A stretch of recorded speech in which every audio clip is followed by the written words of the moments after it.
Hello and welcome to Xinhua Live. I'm Lai Yuchen with Xinhua News Agency.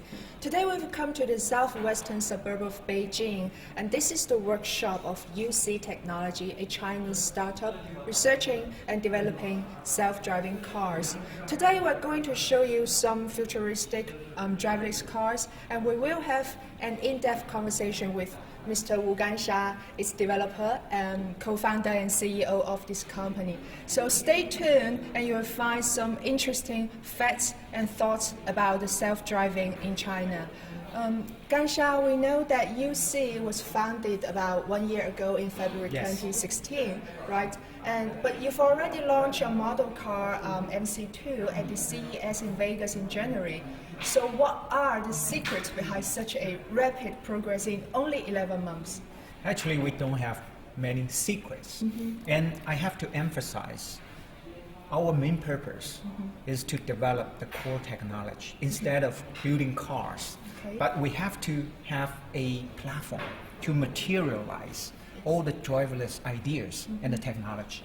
So if I have to tell you a few secrets, first, I think we start with a so-called forward engineering approach. Yes. So we design the car from scratch, from inside out, with the idea of autonomous driving, instead of adding the idea to existing car designs. Right. So this actually gives us a lot of opportunity. We leave behind all the historical baggage. We leave behind all the design constraints. So this is one thing. The second thing is we leverage the crowd wisdom. So we managed to assemble a team with very young, talented car designers, university professors with user experience, user interaction, research capability, and we also have the car making consultants. So we gather together debating all the month on all kinds of design options, and eventually came up with this design. The third is, I think, flawless execution, because we didn't miss even one milestone on the very tight schedule. We had only 6 months from idea to shipping to CES, Wow. right? And the last thing I have to emphasize is dedication and sacrifice, because this is not our core project. And all participants take their part-time to contribute to the project. And our 2 engineers left for America two weeks before the CES show. Yes. And they spent their Christmas, New Year's Eve there, and they actually did fabulous work enabling the car. So I think I have to thank all those engineers. Yes, you mentioned a lot about your team, and that's my next question, because I know that you have a 16-year career at Intel before as an engineering manager. So why did you decide to leave your comfort zone and join in this mounting competition among all the automakers? And how can you gather this collection of super talent here, well, besides your own charisma? Yeah, so first of all, tell you the reasons why I leave big company and found this small startup. The first thing is the so-called the call of the times. I think starting from 2015, I realized artificial intelligence will be the next big thing. Sure. And it's a very big wave, as big as internet 20 years ago, and the personal computer 40 years ago. And this is a once-in-lifetime opportunity. That's why, I want to join this big wave, right? Second thing is, every day I get very depressed by the traffic. Every day I spend 3 hours on the road totally And understand. this is 1/8 of my life, Yes, and 1/6 of my conscious time. yes. And also, I lost a family member because of the accidents. I'm sorry. So this inspired me to use artificial intelligence, use autonomous driving to revolutionize the transportation system. So this is the second thing. And the third thing is, having stayed in big company for so many years, you want to jump out of the comfort zone. And I believe, the times gives us the opportunity. And I really, really want to take the chance to design a unpredictable future that nobody bets on. So that's crazy for me, but I think this is the thing I have to do. And I think this call of duty inspired many of our colleagues, inspired them to leave their comfort zone and join this journey of exploring a unpredictable future. Yes, and I can see all these talented people here in your workshop. Yeah, very busy guys. Very busy guys. And you really can't tell, which ones are the supervisors or which ones are. Everybody are the same. Right, They we are all have devoting. We have a very flat hierarchy, and we call everyone our partner.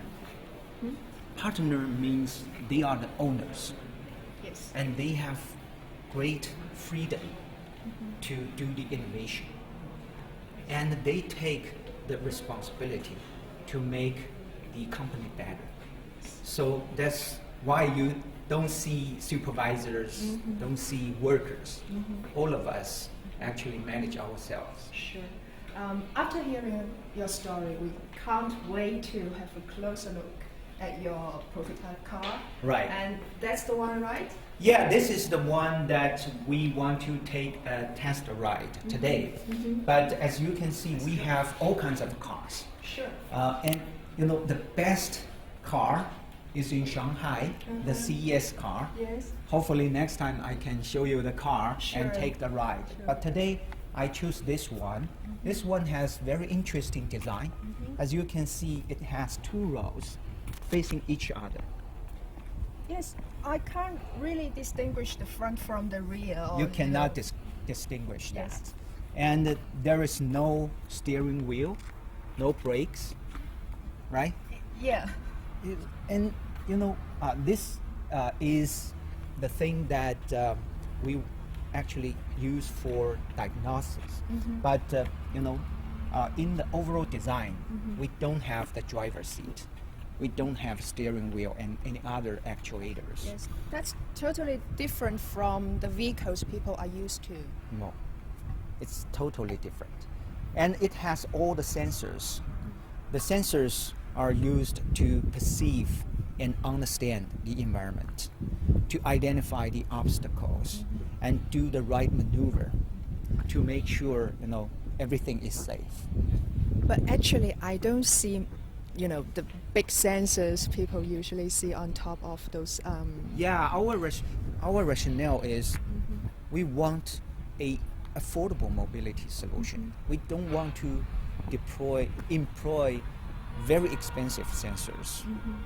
Today the most expensive sensor actually costs 75,000 USD, right? But this actually becomes a obstacle for our future commercialization.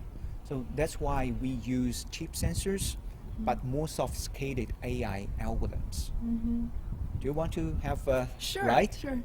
Yeah. Yes. Okay. Where should I sit? Because there's no driver's seat or the No passenger driver's seat. So I can just choose everywhere. You can choose whatever direction. I think this design is not just interesting. It might choose the way people think of transportation because in the future, when you are commuting, you don't need to just look at the road or just sit back and have your eyes closed and try to have some sleep. You can. Yeah, we actually imagine the future commuting would be very, very different Yes. from today. Yes. And imagine this is a space. You can call it the third space besides the home and the office, Wow. right? And this will be a very comfortable space. Yes. Imagine goes you can have a smoothly. coffee machine inside, right? You can have a coffee, a couple of coffee with your friends. Yeah. And this can be a mobile theater. If you have a big screen there, you can watch Yes. movie, right? It can also be a working space. You have video conference with your colleagues, and you can make it a very private, space for yourself. So, a lot of innovative ideas will be emerging in this space. Well, you can tell from my gesture that I'm really relaxed and sit back right now, Right. and it feels a little bit, still strange and nervous being in a car without the steering wheel and the gas and brake pedals, but it feels good actually. Yeah, actually, it takes time to get used to this kind of a car. So I still remember for the first time I got into a autonomous vehicle. I became a little bit nervous at that time. Yeah, sure. But over the time, when I watched the steering wheel adjusting itself, it looks like it's live, right? Incrementally, you build the confidence, you build the trust on the system. Then, after many, many times of ride, you feel like this is your home, and you never feel nervous again. Yes. And actually, I have been in another self-driving car before, but it has still the steering wheel and the pedals, and there is a driver sitting there, but just have his hands tied and didn't do anything. Right. But you still feel that it is a car, it is a vehicle. But this one is totally different. It's totally different. You can call it a autonomous space, right? Yeah, that's Or the concept. so-called mobile city cabin, right? It's a space. And so what about the speed and its power supply? Yeah, so today it's a kind of EV, and its power is supplied by battery, and its maximum speed is adjusted to be around 25 kilometers per hour, but its highest speed could be around 60 kilometers per hour. I think this kind of speed is enough for city commuting. Sure. Right? Sure. So imagine in the fifth ring of Beijing, Yes. the speed limit is around 80 or 90 kilometers per hour. Actually, this is one design philosophy we use to design a car, because today's automobile, they are designed for very high speed scenarios, right? Yes. But sometimes they could be over designed, because for our daily commuting, the speed limit is much lower, Sure. right? So that's why we actually simplify the car greatly to adapt its design to city transportation. And it will be more affordable, right? Absolutely. I think the future is affordable mobility solution for shared fleets Yes. instead of selling autonomous vehicles to end users. Sure. The CES has turned into an arena, all the companies doing self-driving, both the mainstream automakers and the tech giants are showing off the latest smart cars, sensors and chips, and you can see everybody there. So how does the American and global market and the investors respond to your display Well, there? we receive a lot of positive feedbacks. I can give you a few examples. One is from the big OEMs and the tier 1 suppliers. We actually hosted the visits from almost all the big OEMs. And one interesting feedback is, wow, this is the car I wanted to design, but I never had the chance to make it happen. So this is one example. And the second example is from an American dealer, a very old, kind gentleman. And he is the biggest car dealer in Miami. And he told me, wow, I love this car, and hope one day I can operate this car on the South Beach of Miami. And before he left, he gave us some gifts. The very nicely designed book about his company and a very nicely looking t-shirt. And he kept in touch with me. So this is the second. That's a potential partner in the future. That's the potential partner in the future. And we also got some feedbacks from the main media.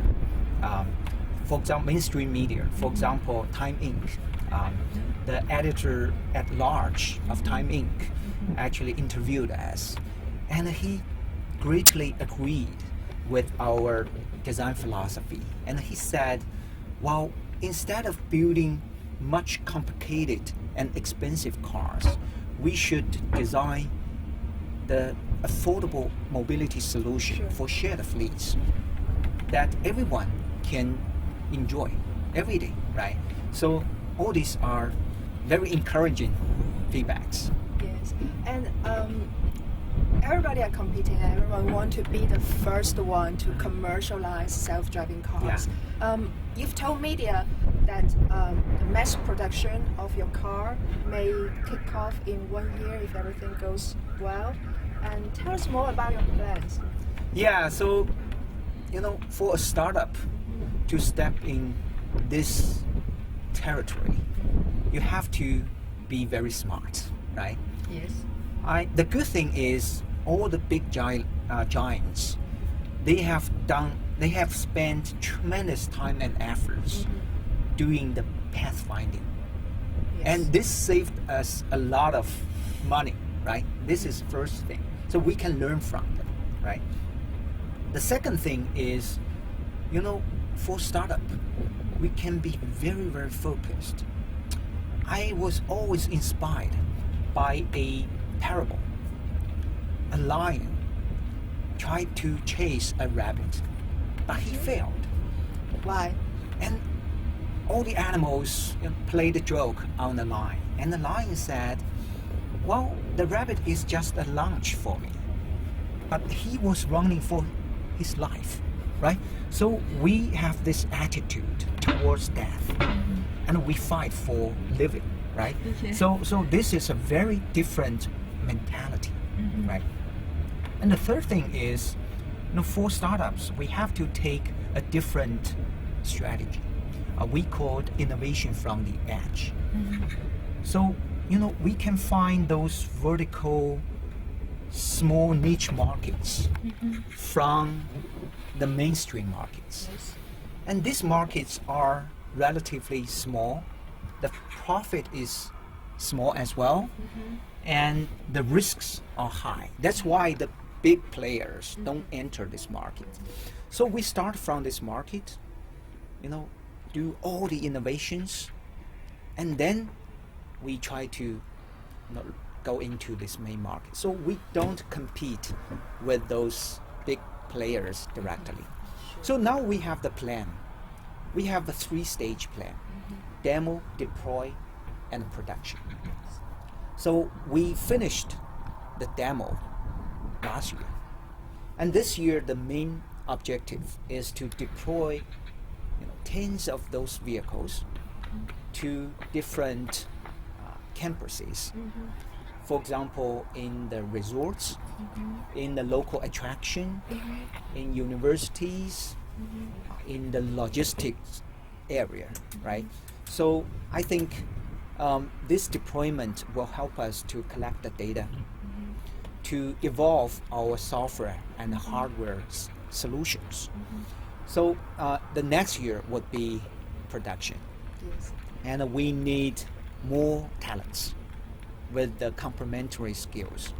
We need to improve our development process and the quality management. And we need to manage the supply chain, work with different component suppliers, work with the OEMs or foundry to commercialize the product. You mentioned several places like campuses and resorts. What I'm curious about is which countries or which markets are people going to see your cars? Well, we start from China. China. Yeah, because we are here, and we know the exact requirements, Yes. right? So we start from the Chinese markets. But in the meantime, we realize the value proposition of this kind of a car can be also applied for the international markets. Particularly, the labor cost there is even more expensive, and the labor pool there is even smaller. So we will definitely go abroad. Sure, you have. After the technology You is have mature that enough. stunning debut at CES. You can't Yeah. miss the international market. I cannot miss that. Yes, but many people believe that there are still miles to be driven before the masses could truly enjoy Absolutely, the breakthrough yeah. of self-driving. Yeah. And in your views, what other factors are shaping the future of self-driving? Yeah, a lot of factors besides the technology. First of all is the supply chain. Particularly, as we mentioned, some of those components are extremely expensive. Sure. But over the years, we will see radical dropping of the price Sure. from 75,000 USD to even below 100 USD. So this is one thing. The second thing is the infrastructure. Yes. So eventually, you can imagine the car has its own intelligence, but in the meantime, it has communication with other cars and with the infrastructure. And this relies on a new wireless communication capability called V2X, vehicle to vehicle, vehicle to infrastructure. So this is the second factor. And the third thing is about the market. We need to understand the real demand, the real requirements of those end users and also those mobility operators. For example, what kind of cost they can pay, right? So cost is definitely a big issue to commercialize the technology in mass scale. And one last but most important thing is regulation. So we will see a lot of progress on the regulation side in the next few years. And you've already seen in US, the regulators have been developing all kinds of innovative ideas. But I think it takes at least 5 years for those fully autonomous vehicles to go onto the public roads. I think 5 years is already a very optimistic, object. And Yeah, living in this era, you should always be optimistic. Yes, and in terms of regulation, right now the two sessions of China held here in Beijing, and Premier Li Keqiang just delivered his work report on the government several days ago. And not just the country, but the global market is looking closely at the Chinese government's policies and decisions about economy and its expectations. Do you find any policies or decisions that may affect your company or the whole industry of artificial intelligence and self-driving? Well, the premier didn't mention autonomous driving directly, but the report overall is already very encouraging. I would not be surprised if the Minister of Science and Technology or the Minister of Industry and Information Technology highlights artificial intelligence in their reports. But it was really, really encouraging and inspiring for the premier to highlight artificial intelligence and place artificial intelligence at the strategic level. So this is, a great leap into the future. And we believe, for us, we need to take the wave. We need to step out of the ivory tower of technology development. We need to go into those traditional industries, partner with them, and apply the AI technology to their daily work. I believe the real promise of AI is to improve the productivity. Internet has been revolutionizing the relations of production, right? Build all kinds of connections to minimize the transaction cost. But it doesn't help on the productivity. And AI is to greatly improve the productivity because it blurs the boundary of the means of production and the labor, right? The machines can act as labor, right? So that's why I believe this will be very essential for China's future. And the Premier has set the direction for us. Yes, actually robots are already used in almost Manufacturing. many sectors in China, not just manufacturing, but maybe some service sectors like catering Service robots, or healthcare or education. But but one day they will be in our everyday life. Yeah, Bill Gates once wrote an article. I remember the title is One Robot in Every Home. I think it will happen in maybe 10 years. Yes. But that's very encouraging, and I believe that all people are looking forward to cleaner, safer, and more efficient transportation in the future, right? Yeah, yes, and more enjoyable. Yes, Yeah. and more enjoyable. Yeah. Yes, and so we will try to bring you the latest breakthroughs in about the self-driving in China, and that's the story about UC technology. And I'll see you next time at Xinhua Live. Thank you for having me. Thank you. Thank you. Thank you.